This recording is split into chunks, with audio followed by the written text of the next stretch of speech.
Docteur Olivier Benaroche, bonjour. Bonjour. Merci d'avoir accepté cette interview. Avec plaisir.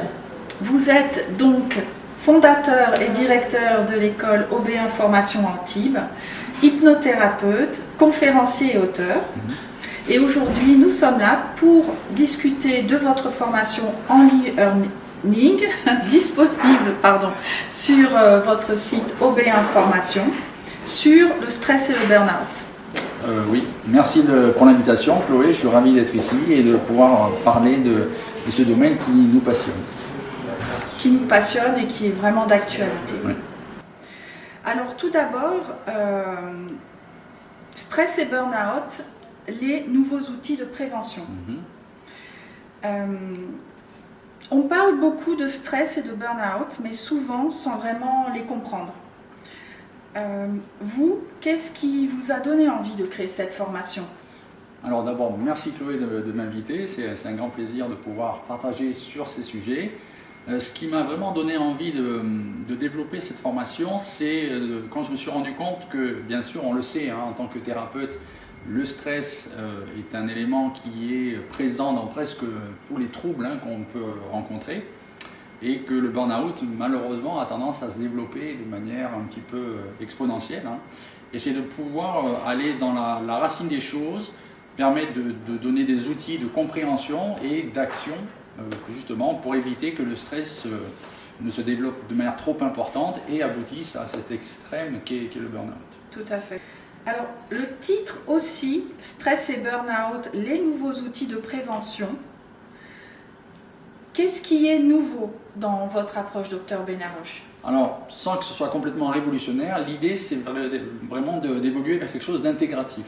L'intégrativité, c'est de ne pas rester dans l'ancien modèle qui était d'avoir une seule solution qui pourrait tout régler, et de manière classique l'allopathie, mais c'est plutôt d'aller chercher avec des informations qui viennent des neurosciences, avec des approches psychologiques, émotionnelles, psychocorporelles qui peuvent passer par exemple par la respiration, par le massage par exemple, mais bien sûr on va utiliser aussi des techniques comme l'auto-hypnose ou la méditation, et on va aussi prêter attention à des éléments d'hygiène de vie comme la nutrition par exemple, ou intégrer des éléments complémentaires comme l'homéopathie ou l'aromathérapie.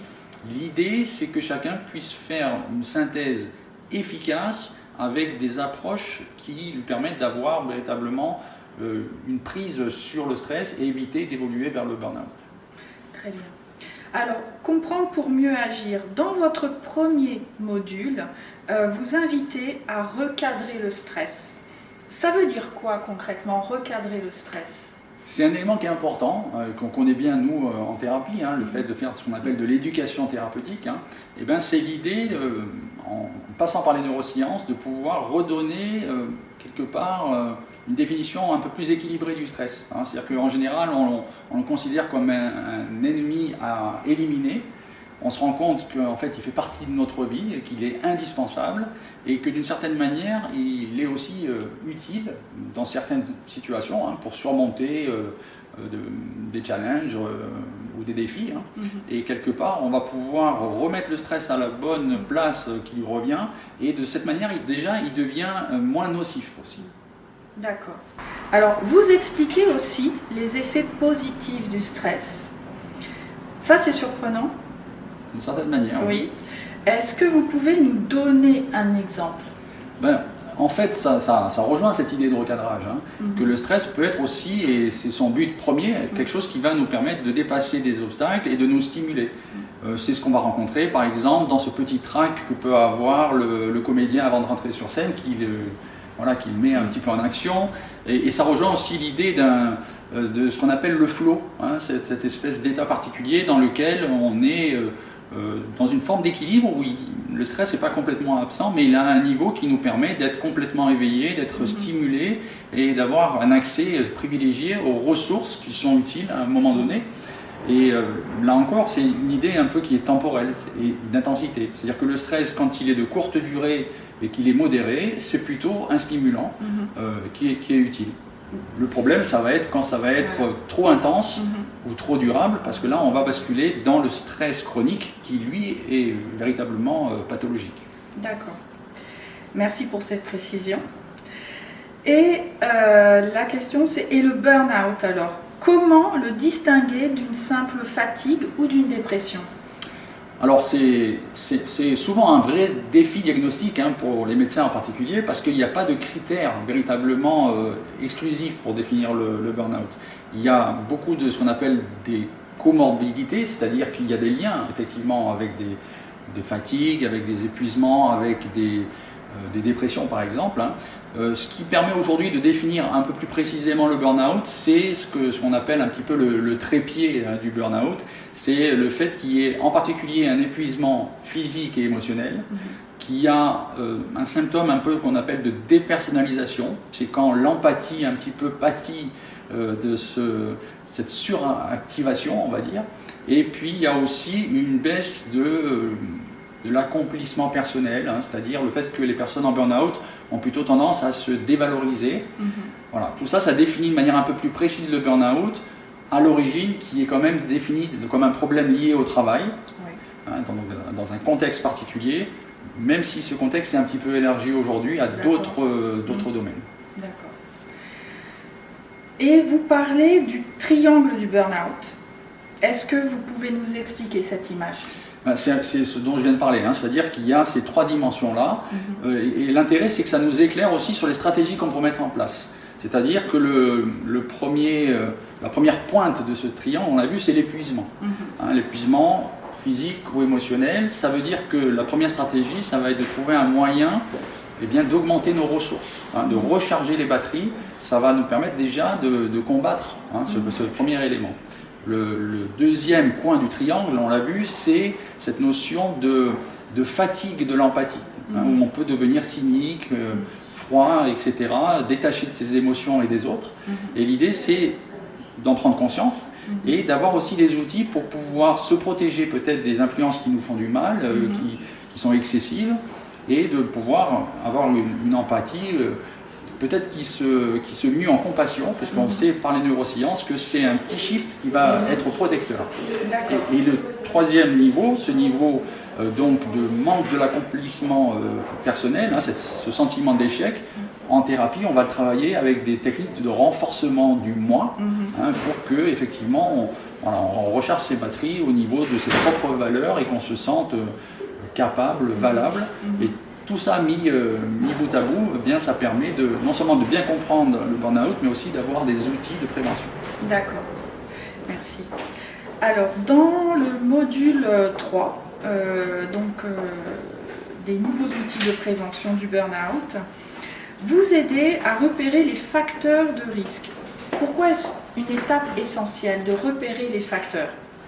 Oui, c'est essentiel parce que en fait, ça permet d'avoir une vision qui est à la fois préventive et personnelle, c'est-à-dire en identifiant des facteurs qui peuvent être contextuels, alors dans la vie personnelle et en particulier dans la vie professionnelle, l'organisation, tout ce qui peut être toxique dans l'environnement du travail, mais aussi en prenant conscience aussi des facteurs peut-être de fragilité que chacun peut avoir, qui sont différents en fonction de l'histoire de chacun. Eh bien, on a la possibilité de savoir où est-ce qu'on va pouvoir renforcer et se protéger de manière beaucoup plus efficace, c'est-à-dire qu'on ne va pas avoir une seule solution pour tout le monde, mais chacun en identifiant ses propres risques, ses propres vulnérabilités, va pouvoir appliquer des éléments de prévention qui sont ciblés. D'accord. Vous proposez aussi des outils concrets, cohérence cardiaque, auto-hypnose, méditation, restructuration cognitive, etc. Pour quelqu'un qui débute, comment choisir la bonne technique ? L'idée de cette formation, c'est aussi d'expliquer et d'avoir ce que j'appelle des auto-soins, d'avoir des vidéos explicatives qui permettent de bien comprendre comment ça fonctionne et à partir de là, de faire des essais aussi, voir ce qui va être le plus efficace une fois qu'on a déterminé, comme on l'a vu, les facteurs de risque, et ça permet de choisir des outils qui vont répondre aux vulnérabilités qui sont individuelles. C'est une approche globale et accessible aussi. Vous insistez sur le fait que c'est une formation à domicile, à son rythme, avec auto-soins personnalisés. C'est donc accessible à tout le monde, mais sans connaissance médicale.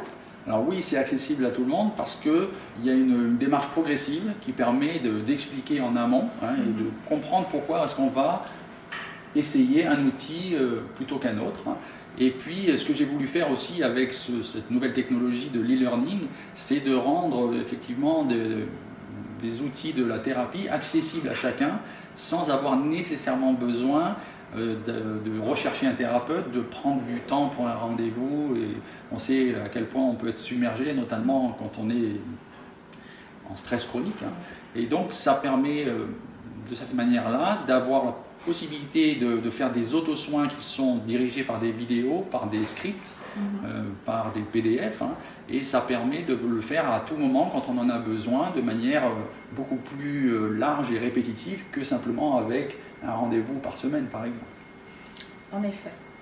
Et pour les professionnels, médecins, psy et thérapeutes, qu'est-ce qu'ils vont y trouver de plus dans votre formation?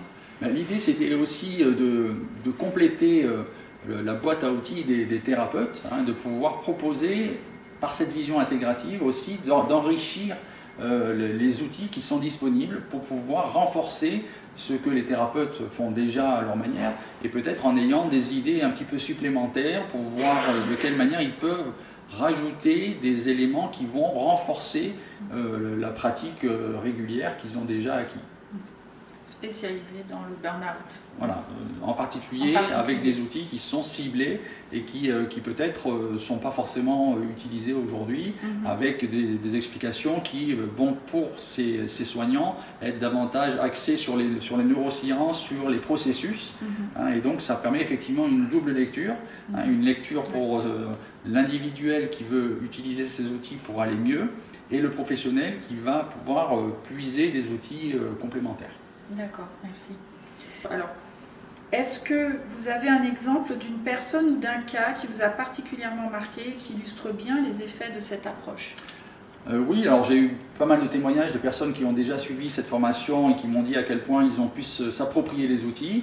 Et oui, j'ai l'exemple d'un jeune patient qui était en pré-burnout, dans un métier difficile de la restauration, et qui d'une certaine manière était en train d'abandonner son activité, et par une approche relativement simple qui a consisté à lui faire expliquer, à lui faire comprendre le processus, à utiliser des techniques de respiration, des techniques de recentrage et d'auto-hypnose, eh bien, il a pu se remettre en selle et d'une certaine manière trouver une autre manière de fonctionner qui respectait à la fois ses valeurs, son rythme et aussi ses objectifs professionnels. Et oui, parce que vous avez monté cette formation sur beaucoup d'expériences, vous en tant que hypnothérapeute aussi. Oui, l'idée c'est ça, c'est que c'est une combinaison à la fois de recherche dans des études en neurosciences qui donnent pas mal d'explications, mais aussi la pratique de terrain avec des personnes qui sont touchées par le stress chronique, par le burn-out, et pour qui il faut effectivement proposer des outils qui soient concrets et efficaces. Docteur Olivier Benaroche, merci beaucoup pour vos réponses. Merci à vous, vos Chloé. éclaircissements. Merci. Et en espérant que cela puisse toucher les personnes qui en ont besoin.